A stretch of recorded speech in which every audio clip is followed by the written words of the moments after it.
The Lord be with you. And with your spirit. A reading from the Holy Gospel according to Matthew. Jesus told his disciples this parable.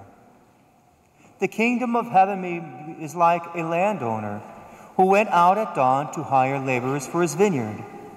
After agreeing with them for the usual daily wage, he sent them into his vineyard. Going out about 9 o'clock, the landowner saw others standing idle in the marketplace. And he said to them, "You too go into my vineyard, and I will give what is just." So they went off. And he went out again around noon, and around 3 o'clock, and did likewise. Going out about 5 o'clock, the landowner found others standing around, and said to them, "Why do you stand here idle all day?" They answered, "Because no one has hired us." He said to them, "You too go into my vineyard." When it was evening, the owner of the vineyard said to his foreman, "Summon the laborers and give them their pay, beginning with the last and ending with the first." When those who had started about 5 o'clock came, each received the usual daily wage.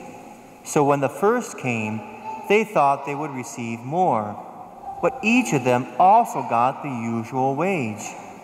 And on receiving it, they grumbled against the landowner, saying, "These last ones worked only 1 hour, and you have made them equal to us, who bore the day's burden and the heat." He said to one of them in reply, "My friend, I am not cheating you. Did you not agree with me for the usual daily wage? Take what is yours and go. What if I wish to give this last one the same as you? Or am I not free to do as you wish with do as I wish with my own money? Are you envious because I am generous? Thus, the last will be first, and the first will be last." The Gospel of the Lord.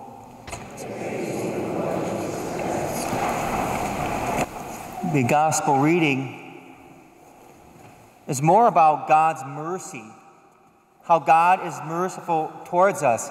No matter how late in life we come to Him, He will give us His mercy. As St. Augustine, even in his Confessions, one of his famous quotes is, "Late have I loved you, ever ancient, ever new. Late have I loved you." He discovered how God loved him even in his own unloveliness, in his own sinfulness, in his own pride, in his own wickedness. God still loved him and called him. And this great sinner became a priest. He was ordained. Not only that, he was called to be a bishop. So late had he loved Jesus, but those who have been forgiven much love much. We even see here in the prophet of Isaiah, might I add, in the Old Testament. You kind of should, wait a minute. Yeah, in the Old Testament, because we always think of the God of the Old Testament as a separate God, or like, oh, he's being mean in the Old Testament, in the New Testament, oh, he's the mercy God. No. Right here in prophet Isaiah, Isaiah says, "Seek the Lord while he may be found. Call him while he is near. Let the scoundrel forsake his way. Let the wicked his thoughts. Let him turn to the Lord for mercy." The prophets were begging the people to return to him, to trust in God's mercy, to trust in his love.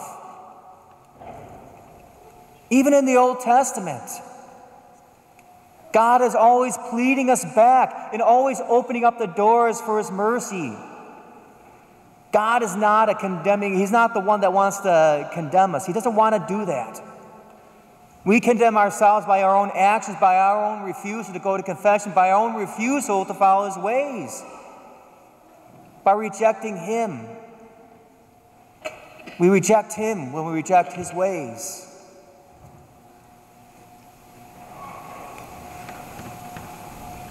His ways are way better than ours. They're way better than ours. We think we know what we want to do. We think we should be the boss of God.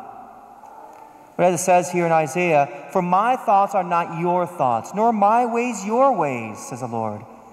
As high as the heavens are above the earth, so are my ways above your ways, and my thoughts above your thoughts. God's ways are good, they're holy, they make us the people we want to be. When we follow the ways of the world, what do we get? Regrets. Shame, confusion, emptiness, loneliness. We offend the ones we love the most when we follow our own way, because we will what we will. But following God's ways liberates us.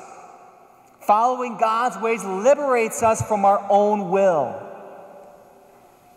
Let me repeat that again. This is a very different concept as Americans.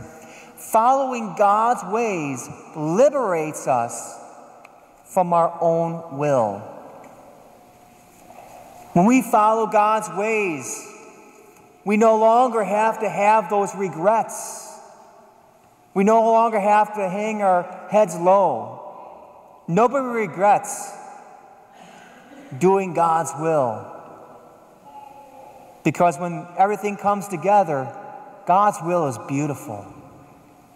God's will is good. It is holy. And when we follow God's ways, we become the good person we want to be, the holy person we want to be, that person of integrity, of every good virtue and fruit we could ever want. That's true freedom. That's freedom in the heart. That's the kind of freedom we're meant to have. This is the kind of freedom that we're meant for. So following God's ways is not a burden. It makes the yoke light. And in it, and in the end, we find our salvation.